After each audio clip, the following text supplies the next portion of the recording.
আদিবাসী কেবল 4 অক্ষরের এই শব্দের জন্য প্রায় 50টি জনগোষ্ঠীর দীর্ঘদিনের লড়াই সংগ্রাম। সাংবিধানিক স্বীকৃতির দাবিতে আজও তারা রাস্তায় নামে নিজেদের অধিকার আদায়ের জন্য। রোববার বিশ্ব আদিবাসী দিবস উপলক্ষে কক্সবাজার শহীদ মিনারে সকাল 11টায় আয়োজিত সমাবেশ থেকে আওয়াজ আসে দেশে বসবাসরত চাকমা, রাখাইন, তঞ্চঙ্গ্যা, মারমাসহ এসব আদি জনগোষ্ঠীর উপর নানা অবহেলা, বঞ্চনা ও নিপীড়নের কথা। আমাদের একটি যদি আদিবাসী কোনো মামলা করতে যায় থানাতে, ওখানে আমরা বসে শিখা হচ্ছে, যে কোনো আপনার মিডিয়া বলেন, যে কেউ বলেন, আমরা সব জায়গায় বসে শিখা হচ্ছে। আদিবাসী বলতে আমাদের ধর্ম, সাংস্কৃতিক এগুলা রক্ষা করার জন্য।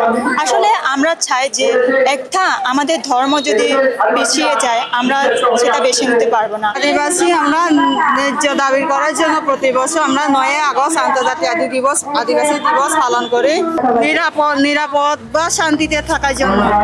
পিছিয়ে পড়া এসব জনগোষ্ঠীর মানুষদের নানান সময় কর্মক্ষেত্রে ক্ষুদ্র নৃগোষ্ঠী, উপজাতি বলে ডাকা হয়, যা নিজেদের অপমানজনক করা হচ্ছে বলে দাবি করেন অনেকে। আমাদেরকে আদিবাসী হিসেবে স্বীকৃতি দেওয়া হয়নি এবং উপজাতি বা ক্ষুদ্র নৃগোষ্ঠী বলে সম্বোধন করা হয়েছে। এটা উপজাতি শব্দটা আমাদের জন্য খুবই অপমানজনক বলে আমরা মনে করি। প্রত্যেকের নিজের পরিচয়, নিজে কি পরিচিত হবে সেটা তার একদম সম্পূর্ণ স্বতন্ত্র অধিকার। আমাদেরকে ক্ষুদ্র নৃগোষ্ঠী, উপজাতি রাখা হয়েছে। সে পরিপ্রেক্ষিতে বাঙালির যে জনগোষ্ঠী, মূল জনগোষ্ঠী, ওই জনগোষ্ঠী তো আমাদেরকে চিনবে ওই হিসাবে আর কি। তো আমাদেরকে ক্ষুদ্র নৃগোষ্ঠী, উপজাতি হিসাবে চিনে, তো সেই হিসাবে ওরা আমাদেরকে ডাকে। তো আমাদের তো অবশ্যই খারাপ লাগার বিষয়। আমাদেরকে ক্ষুদ্র নৃগোষ্ঠী, বিভিন্ন ধরনের উপজাতি, বিভিন্ন শব্দ ইউজ করা হয়েছে, সেগুলো সংশোধন করে আদিবাসী স্বীকৃতি আমরা জোর দাবি জানাচ্ছি।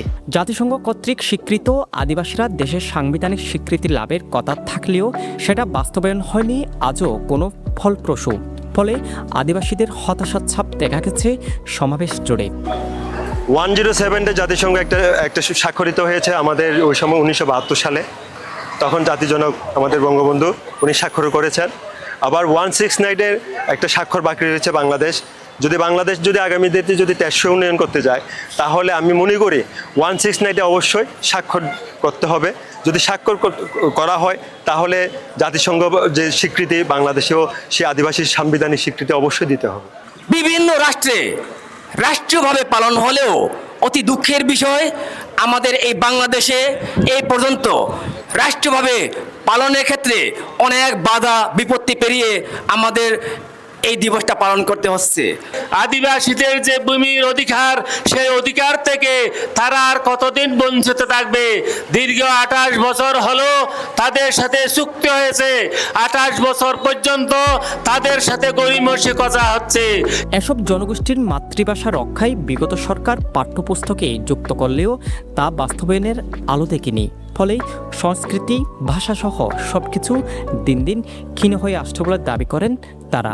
12 নাকি 13 সালে আপনার 5টা নৃগোষ্ঠীর ভাষা অন্তর্ভুক্ত করার বা প্রাথমিক পর্যায়ে, প্রাক-প্রাথমিক পর্যায়ে সে পাঠদান করার সিদ্ধান্ত নিয়েছিল। আমরা বলতে চাই কিন্তু এগুলোর বাস্তবায়ন এখনো তেমন একটা উল্লেখযোগ্য নয়। তা আমি মনে করি 50টি যে আদিবাসী জনগোষ্ঠীর ভাষা আছে সেটা অবশ্যই সংরক্ষণ করাটা অবশ্যই জরুরি, কারণ আমাদের ভাষাটা হুমকির মধ্যে। বাংলাদেশে 50টি অধিক জাতিসত্তা থাকার পরেও দেখা যাচ্ছে পাঁচটি জাতি, যেমন তঞ্চঙ্গ্যা, চাকমা, রাখাইন, মারমা, ত্রিপুরাদের ভাষা পাঠ্যপুস্তকে সংযুক্ত করা হয়েছে।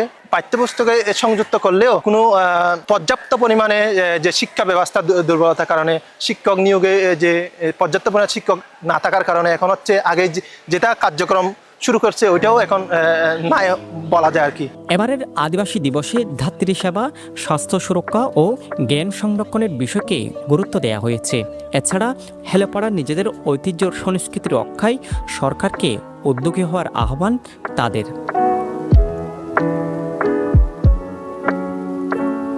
সাজুম বড়ুয়া, সাজু, পেনোয়া নিউজ।